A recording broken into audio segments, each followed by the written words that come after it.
Across the boundless plains of East Africa, an ancient ritual unfolds, a spectacle of life on a scale that defies imagination. Every year, driven by an instinct as old as the continent itself, over 2 million animals embark on an epic odyssey, the Great Migration. Leading the charge are the wildebeest, the relentless engine of this journey. They are joined by hundreds of thousands of zebras, whose superior memory for routes provides crucial guidance, and graceful gazelles that follow in their wake. Together they form a colossal multi-species column, a moving ecosystem marching in unison, all following the life-giving promise of rain and fresh grass. It is the largest overland migration on our planet, a circular pilgrimage stretching over 1,000 miles. This is more than a journey. It's a relentless drama of birth and death, a testament to raw endurance against overwhelming peril, where the vast savanna itself becomes both a nurturing stage and a brutal battlefield. The journey begins in the southern Serengeti, on vast plains enriched by volcanic soils. Here, as the seasonal rains transform the landscape into a lush, green nursery, a new generation arrives. This explosion of life is a synchronized strategy for survival. Within a frantic 3-week period, nearly 500,000 wildebeest calves are born. These newborns are incredibly vulnerable, yet programmed for haste. The calves, unsteady on their gangly legs, must learn the rhythm of the herd with astonishing speed. Within minutes of entering the world, they can walk, and within hours, they must run to keep pace. This sudden abundance of new life does not go unnoticed. Predators know this all too well. Lions, masters of ambush, and opportunistic clans of hyenas patrol the fringes of the calving grounds, waiting for the isolated and the vulnerable.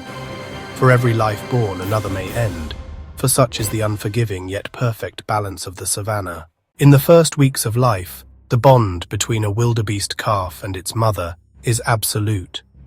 Protected within the safety of the herd, they must quickly learn their mother's call. They are born to run, and within days must be strong enough to keep pace, because the journey waits for no one. The herds graze on the lush grasslands, a temporary paradise replenished by seasonal rains. But this abundance is fleeting. The sun's relentless heat soon bakes the earth, and the vibrant green fades to a brittle brown. Soon, the land begins to dry. An ancient instinct begins to stir. This primal urge drives the herds to move northward, a response to the shifting air pressure and the scent of distant rain.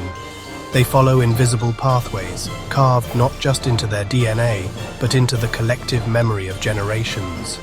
What begins as grazing becomes a relentless march. A living carpet stretches across the horizon.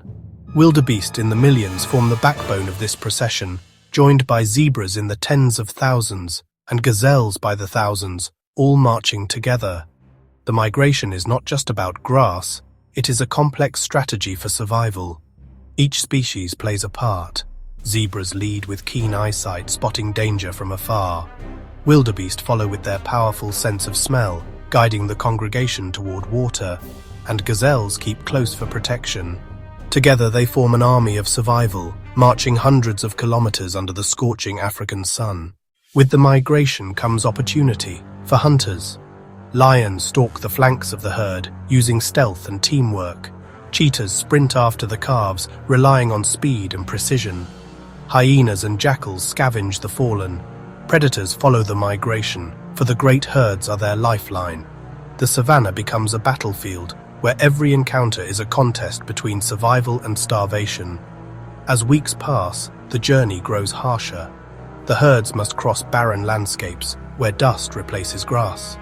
Waterholes dry up, and the scorching heat drains their strength.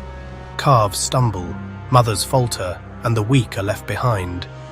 Yet the herd moves forward, driven by instinct older than memory. The migration is unforgiving, but it allows no rest. The journey north presents its first great obstacle, the Grumeti River. Its waters represent both a promise of life and a terrifying barrier. The herds gather on its banks, a mass of indecision. The scent of water is tantalizing, but an ancient instinct screams of danger, a primal fear passed down through generations. Within the murky depths, giant Nile crocodiles lie in wait. They are masters of ambush, having perfected their technique over millennia. They are patient predators who thrive on this predictable seasonal feast. The pressure from the thousands behind becomes unbearable. Finally, driven by desperation, one wildebeest makes the fateful leap. It's the only signal the herd needs. Thousands follow in a chaotic frenzy, a torrent of bodies plunging into the churning current. Immediately, the crocodiles strike with explosive force. Chaos erupts, a maelstrom of panic and survival. The river becomes a graveyard for the weak and the unlucky. Yet for those who survive, fresh pastures lie ahead, continuing their epic journey. But the Grumeti is merely a rehearsal.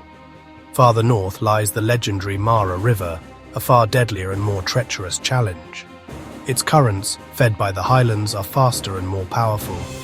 Its crocodiles are titans of the ecosystem, the largest and most aggressive.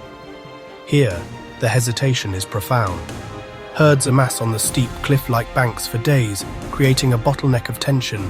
The sheer drop is a life-threatening gamble in itself, long before the predators are even considered. When the crossing finally begins, it is sheer pandemonium, a waterfall of bodies.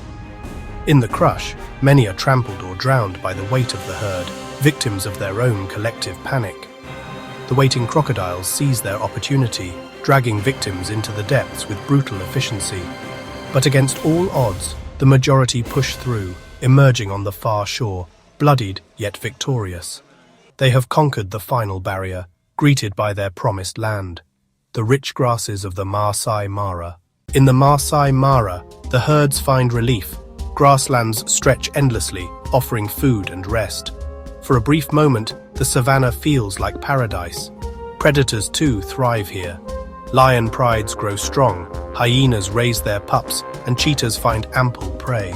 Life flourishes, but the cycle does not pause. Even in abundance, the clock of migration ticks forward. As the short rains return, the herds turn back toward the Serengeti. The journey home is as dangerous as the journey north. Predators continue their pursuit. The rivers remain perilous, and exhaustion lingers. But still, the herds march, driven by instinct, bound to the rhythm of the land. The calves born months earlier now stand stronger, tested by fire and survival. Back in the southern Serengeti, the rains fall again. Grass sprouts green and plentiful. The herds arrive, weary but alive, to graze and rest. Soon, new calves will be born, and the cycle will begin once more. The Great Migration is not a journey with an end. It is a circle, eternal and unbroken. It sustains predators, nurtures ecosystems, and defines the heartbeat of the savanna. This is the Great Migration, a seasonal saga of survival, unity, and renewal. From birth to death, from plains to rivers, from dust to grass, it is nature's greatest spectacle.